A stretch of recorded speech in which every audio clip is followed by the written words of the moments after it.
Good morning. I'm Bruce Morrison. I'm your teaching artist here at Meadow Arts Alliance in Twisp, Washington. And to continue our wildlife series, I thought we would do mountain goats. And so I just did some pencil drawings of a mama goat like that and some baby goats, mama with babies. We can look at those more closely. But anyway, they're the iconic animal that thrives in the harshest environments in the high mountains here. And they're also the mascot of the Pateros School District. So if you're in Pateros, this is your animal. So we'll draw them. I'm going to start with just pencil drawing and then do a little bit of watercolor wash. You know, these are white animals, except for their black horns, black eyes, and black hooves. So I think pencil will be good to start with. And we'll try a little watercolor to just throw in some suggestion of background around it. I also I brought a little actual mountain goat fur that the mountain goats, have to shed those winter coats every spring and early summer. So when you go out in the early season, often on the bushes, you'll find this beautiful soft fur hanging there that they get pretty ragged as they shed those heavy coats, and they look like they're kind of wearing these big moth-eaten sweaters at that point. But anyway, you can, if you're up in the mountains up high, keep an eye out for those on the bushes along the trails, and you'll find some mountain goat fur like that. Okay, so get together some watercolors, some water, pencil, and eraser, and we'll draw some mountain goats.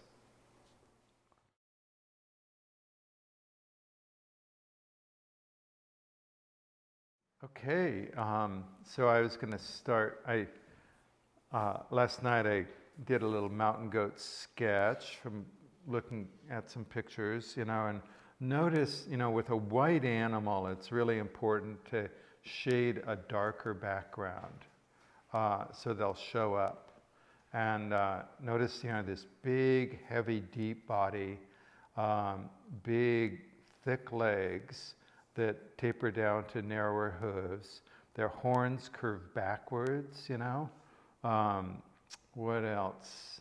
Well, then I also drew some, just a quick sketch of a mama goat with little kids playing. The mountain goat kids are really cute. They're surprisingly broad across the chest. They're sturdy little guys. So we can try drawing some little mountain goat herd here. How about that? I chose to use a big piece of paper. This is my little mountain goat wool again, just to kind of evoke them.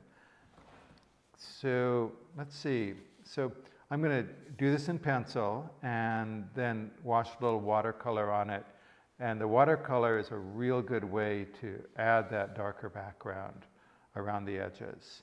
So let's see. So I guess we'll start with a mama goat.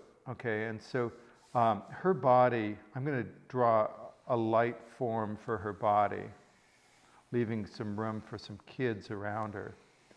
And they have they kind of have a hump on the front of them. I'm going to draw this darker than I normally would. I normally sketch real lightly, but when I get started.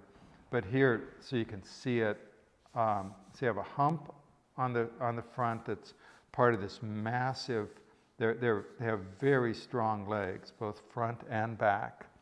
And so I'm going to draw, instead of using hard lines, I'm going to draw shaggy lines, because that's to suggest how their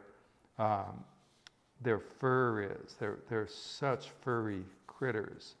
And so their front legs come out and they're real thick, right down to their hooves, or their forelegs, and then they get narrower like this. I better get a head on this mama goat. So she has a furry chest, and then their heads are very boxy. They're almost kind of square, like this. I'm going to redraw that face, make it a little, give her a little more neck. Let her drop down like this. Now their horns, remember, curve backwards. So they're like this, okay? And their horns are no joke, so be sure that if you ever are around a mountain goat, you take them seriously, and they can actually be quite dangerous animals if they're the billies defend their territory fiercely. Be sure if you have a dog in the mountains that you don't let the dog anywhere near the mountain goats. It's not good for either one of them. There have been several local dogs that have learned the hard way about that. Their ears are slightly below and just behind their horns, and their eyes are high on their forehead like this, and they're fairly small like that. And then they have, of course, a little black nose and goes down to their mouth, kind of like that. Notice how I keep my eraser handy. And then they have a beard. That's one thing about the goats. All are kind of bearded, and it's not a dark beard like that. It's a white beard, so I'm going to erase that a little bit. Create a shaggy chest. Give them another leg, maybe reaching forward to their hoof.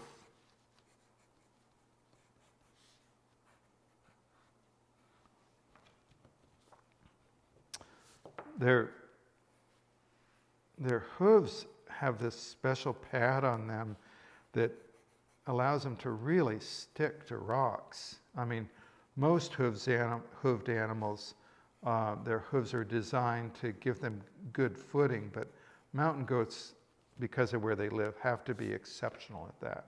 So I'm going to put both of its feet ahead, and then I'm going to switch to the back of the goat, okay? And there's a Z shape to I'm going to start at the bottom and suggest there's kind of a Z like this shape to the back leg. I'm going to draw that darker so you can see it, okay? And this Z shape in the way that their legs are put together allows them to jump. You can imagine how that can compress and expand to make them incredibly strong jumpers. And then I'm going to shade in around that to suggest how their leg is in that Z form. You see the Z inside it, and then the leg the way that I'm going to erase the Z now. Don't need that anymore. But it's kind of how that leg is put together. And then there's another one back here. Maybe I'll have it stepping forward a little bit with its forward Z. The hooves kink down at the very end a little bit. They have, almost all hooved animals have a little, it's called a dew claw that hangs down behind their hoof. It's kind of like a little place so that if they land with their feet flat, it gives some protection to their legs. Okay, what else? Let's see, their belly, their shaggy belly. I'm going to erase my little sketch line and create some shagginess. Now, of course, the amount of shagginess you see on the belly depends on what time of year. In the summer, they lose that heavy winter coat and they become a lot leaner. In winter, they're very shaggy. They have little short tails, like that. And on top, it's funny, when I was studying some pictures of mountain goats. I'm going to erase the top line. And they actually have this kind of thing where their hair almost stands up straight on the top of them. it doesn't hang down. I don't know quite why they're like that, but they're bristly up on top. So that's pretty much how the mountain goats are. I'm going to suggest all over that they're shaggy. There are certain parts, certain places on them where their muscles are defined by this shaggy fur, shagginess.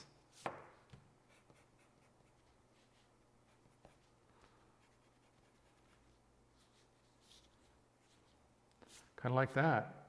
Let's give this mama a little baby goat. The baby goats only, when they're little, only come up to about to her belly. So I'm going to have it looking up at its mom. Mama. I'm going to put its little nose forward. And they have cute little coal black eyes. And then they have their little nose with a little mouth. And they have a little beard already, okay? So I'm starting at the nose and going back on the little goatling.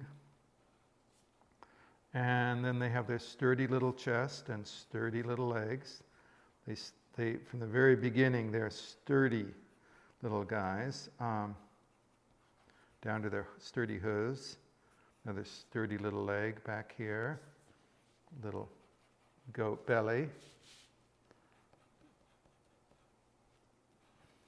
And then, again, they have that Z thing in their legs, okay? It's the other way around this time, like this, okay? I'm going to draw that so I remember how it is. I get confused too.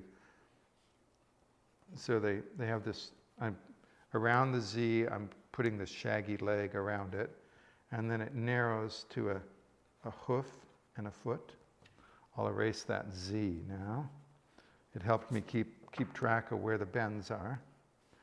I'm going to put another little hoof here. And these little goats follow their mamas everywhere.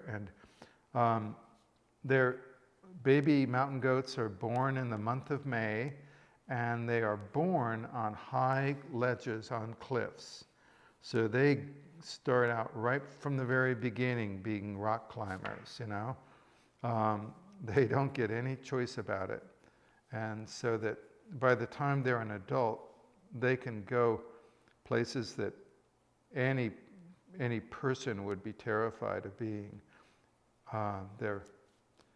That's their world up there. So there's a little baby goat and a mama goat.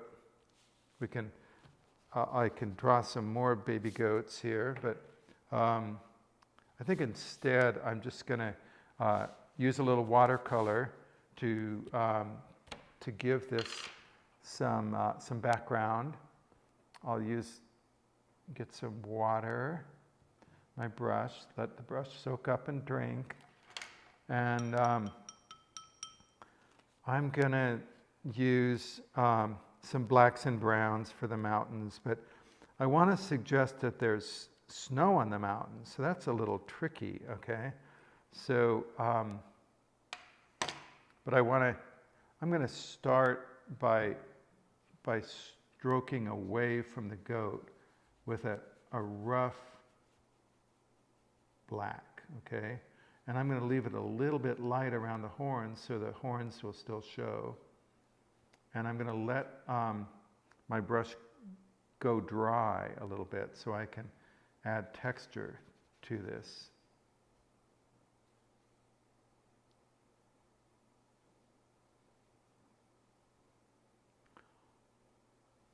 And their world, especially this time of year, is almost all rock and snow. In the summer it'll get all sorts. Well, by the time the babies are born, that it's starting to the grasses and the flowers and the trees and all get very nice and green, but they live in the rocks. And so even though I'm making this all black and gray, I can come back and add little patches of green to my painting. But I want to, the reason I'm going black here is so that I can go white on the animal. It has to, that's the contrast that allows the animal to show up. That's why goats are designed to not show up on the snow.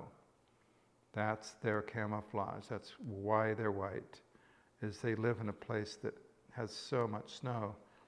But for us to see them to do this painting, we're going to have to start out with some contrast. I'll go through and get my little puddles. This is not watercolor paper, so it wrinkles. It's okay. Just have to pull any little puddles out. Okay. Come around here. Add a little detail to it.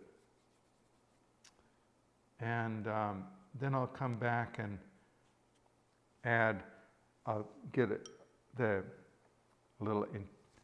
little bit of intense black. Make sure that it's full, rich black on the tip of my brush. See how I've allowed my brush to point up, and I'll come in and their eyes, I'm hoping I can keep a little bit of light in their eyes, okay? Let's stop there, and then I'll paint their black horns black. Curving backwards.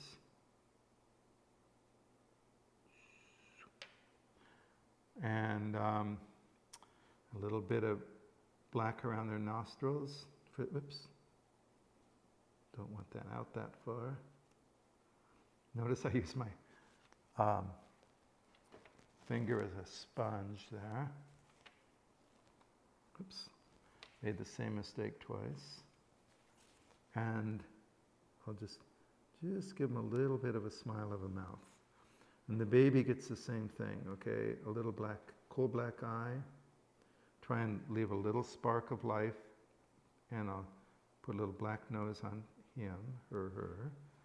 And a little mouth. It's hard to get the detail fine enough for the baby. Give them some black shoes, some hooves.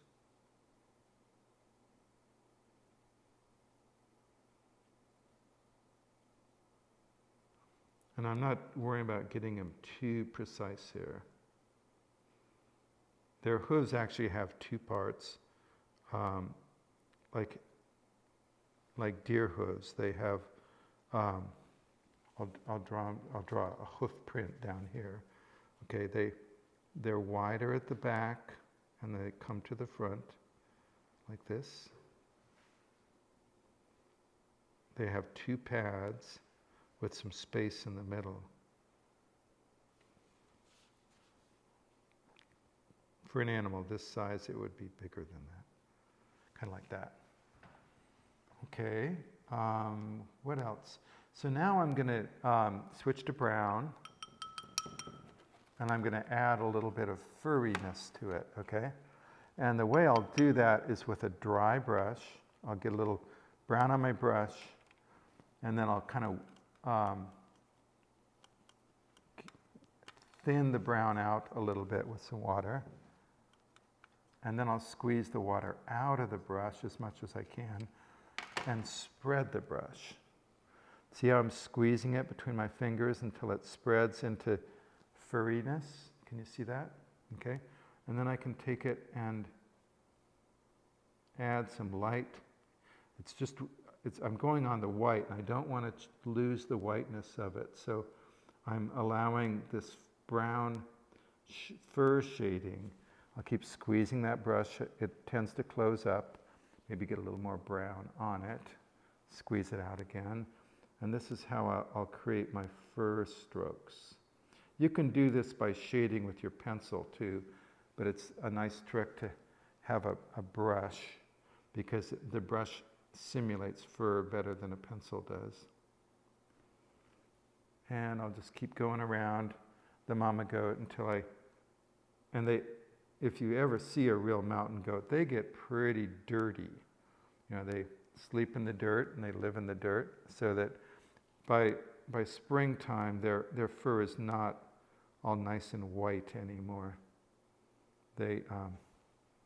my brush is wanting to close up on me and not be so furry. So clear down to their legs, even down low on their legs. They have like fur leggings on. And the baby gets a little fur too. Oops. Squeeze it again to keep it furry. I'm running out of brown, but that's okay. I'm just trying to create a sense of the texture of these furry, shaggy animals.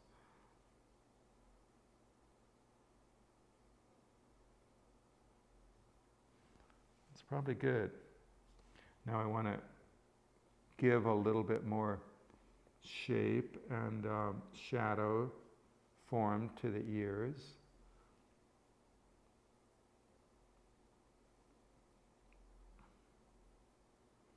Maybe a little bit of around the eyes, a little bit around their chin.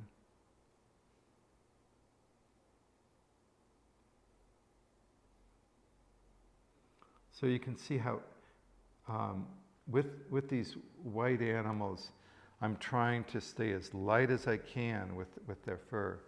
And then I'm going to quickly add some green to it, because by the time the babies come, the plants are starting to grow. And so there are these little spring wildflowers and spring grass. So to do grass, I do the same thing. I squeeze my brush out like this. And then if I pull up, keep squeezing it as the brush closes up. Come on, stay out there. And I can create grass by pulling up, squeezing and stroking like this.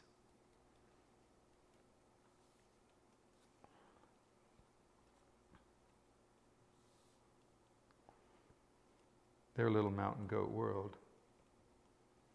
And maybe throw in a few wildflowers. And there's hardly any purple left. Purple must be a popular color around here. But a lot of the mountain wildflowers are purple. So I'm going to throw in a little bit of purple just for some little, oops, it's not a little, that's a lot of purple.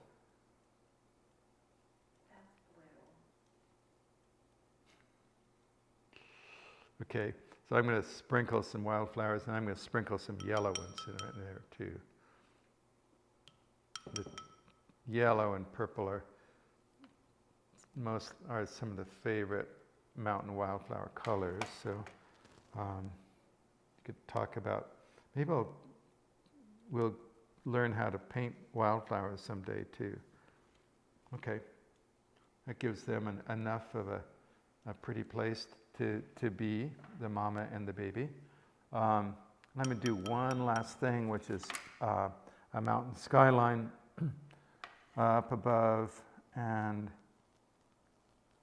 I'm just going to see, I skipped some there to suggest that there's snow on top of the mountains. Notice how I wiggle my brush as I go. Add a little bit of a few little gullies and stuff in the mountains. Call it good. A rock face. There we go. Okay, maybe one last touch. Can't resist a little blue sky. Is this purple or blue? It's purple. Oh, okay. I'm a little purple challenged here, sorry.